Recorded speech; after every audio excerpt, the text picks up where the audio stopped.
Assalamu alaikum class 4 unit 7 haircut. Today we are going to do words sentences. First of all we will discuss the words. Number 1 is hastily. Hastily का मतलब होता है जल्दी से. Parts of speech में hastily adverb है. जब हम सेंटेंस बनाने लगेंगे तो हम सोचेंगे कि हम किस तरह का सेंटेंस बना सकते हैं. तो कोई भी जब हम सेंटेंस बनाने लगेंगे तो हम ये चीज़ें जो है वो अपने जहन में रखेंगे कि क्या हेस्टिली किया, किसने हेस्टिली किया. एग्जाम्पल देखें. She hastily change the subject, क्या उसने जल्दी से सब्जेक्ट अपना चेंज कर लिया. Chairs were hastily placed in the rows for the parents. वालदैन के लिए जल्दी से जो कुर्सियां हैं वो कतारों में लगाई गई, रखी गई. Number 3, he completed his work hastily. उसने जल्दी से अपना काम मुकम्मल किया. and went to home, और घर चला गया. नंबर 2 देखें. Number 2 word is tramp. Tramp का मतलब क्या होता है? भिखारी, मांगने वाला, beggar. So it's a noun in parts of speech. कौन ट्रैम्प था, कैसा था, यानी आप किसी भिखारी का हुलिया भी एक्सप्लेन कर सकते हैं, डिस्क्राइब कर सकते हैं, और वो क्या कर रहा था. एग्जाम्पल देखें. A tramp came to the door and asked for food. कि एक भिखारी दरवाजे पर आया और उसने खाना मांगा. नंबर 2 देखें. The tramp was found laying on the floor face downwards. कि एक जो भिखारी है वो ज़मीन पर नीचे की तरफ मुँह किए हुए लेटा पाया गया. Determined. Number 3 word is determined. Determined का मतलब होता है पुरअज़्म या साबित कदम. एडजेक्टिव है पार्ट्स ऑफ स्पीच में. ये कोई भी काम करने के लिए आपका इरादा मजबूत होना चाहिए, आपका जो है वो मुकम्मल जो है वो फोकस जो है वो उस काम की तरफ होना चाहिए. सो कौन डिटर्मिन्ड है या था, किस लिए था. She was determined to prove everyone wrong. कि वो सबको गलत साबित करने के लिए पुरअज़म थी. ठीक है. नंबर 2 एग्जाम्पल देखें. The government was determined to proceed with the election. So जब हमने कोई काम करना होता है और वो काम हमने करना ही करना है किसी भी हाल में, सो उसके लिए हम क्या हो जाते हैं, डिटर्मिन्ड हो जाते हैं.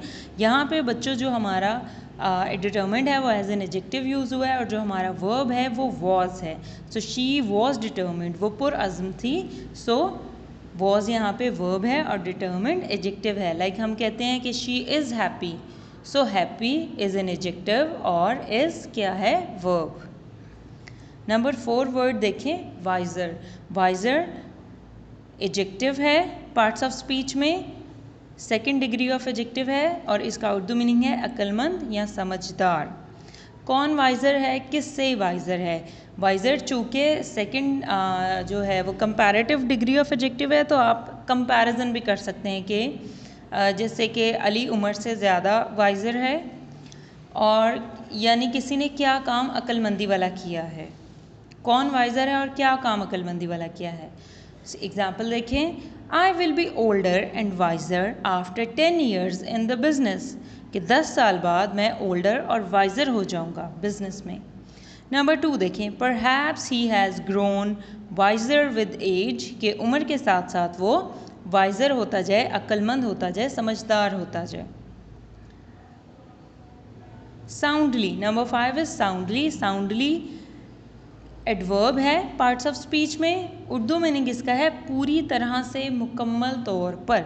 और हमारी बुक में, हमारे चैप्टर में ये वर्ड जो है साउंडली, ये नींद को जो है वो डिस्क्राइब करने के लिए, उसके मीनिंग में इजाफा करने के लिए इस्तेमाल किया गया है. तो इसलिए मैंने यहाँ पे गहरी भी लिखा है कि जब साउंडली को हम नींद के लिए इस्तेमाल करेंगे तो वो आ जाएगा गहरी नींद में. क्या काम साउंडली हुआ, किसने किया. एग्जाम्पल देखें. These houses are soundly built. कि ये जो घर हैं ये मुकम्मल तौर पर पूरी तरह से बन चुके हैं, पूरी तरह से साउंडली बिल्ट हैं. Number 2, he has been soundly defeated at chess. कि वो चेस में, शतरंज के खेल में पूरी तरह से शिकस्त खा चुका है, हार चुका है. Number 3, the baby slept soundly all night, कि जो बच्चा है, बेबी है, वो पूरी तरह से रात को सोया है, गहरी नींद सोया है। सो हम इसको नींद के लिए हमारी स्टोरी में यूज़ हुआ है, लेकिन हम इसे वैसे भी बाकी वर्ब के साथ भी यूज़ कर सकते हैं। Number 6 word is stretch. Stretch का मतलब होता है खींचना, जैसे आप किसी रस्सी को खींच रहे हैं या किसी और चीज़ को खींच रहे हैं। और स्ट्रेच का मतलब अंगड़ाई लेना भी होता है। हमारी स्टोरी में ये अंगड़ाई लेना के मीनिंग में यूज़ हुआ है। वर्ब है स्ट्रेच। किसने अंगड़ाई ली, कहाँ ली, या किस चीज़ को खींचा। देखें एग्जाम्पल, ही स्ट्रेच्ड हर आर्म्स आउट, कि उसने अब जो है वो अपने बाजू को सीधा किया, लंबा किया, अंगड़ाई लेने वाले अंदाज में। The birds stretched their wings, कि परिंदों ने अपने पर फैलाए, ठीक है। और जो है आप इसका ऑर्डर या रिक्वेस्ट में भी इन वर्ड्स को यूज़ कर सकते हैं, जैसे डोंट स्ट्रेच द रोप, कुछ भी आप यूज़ कर सकते हैं, कोई भी नाउन को ले सकते हैं।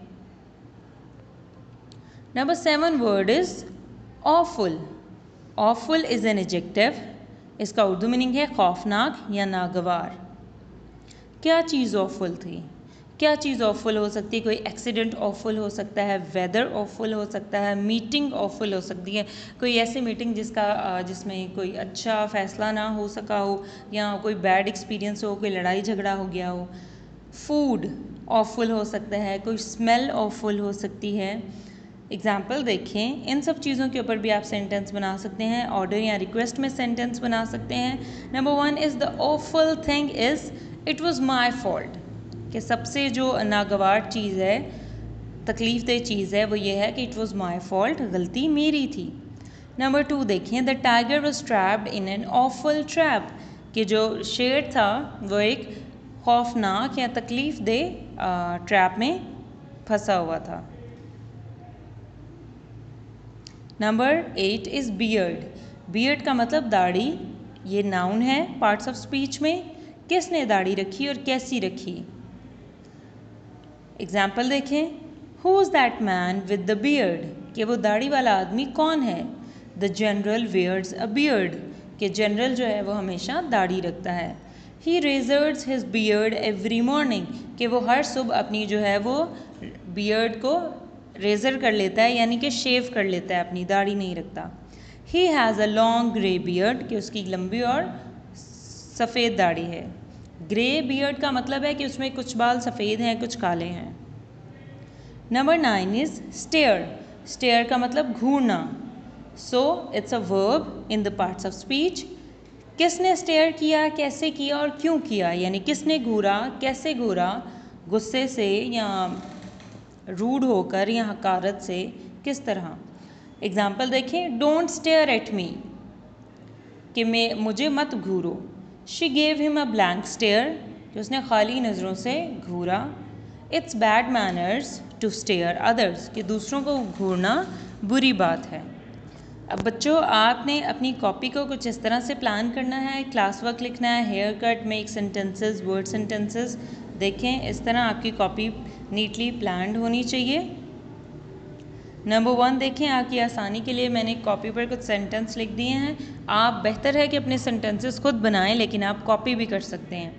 Number 1 is hastily, he completed his work hastily and went to play. Work के साथ आप होमवर्क भी यहाँ लिख सकते हैं। Number 2, tramp, an old tramp was sleeping under the tree. बूढ़ा भिखारी दरख्त के नीचे सो रहा था।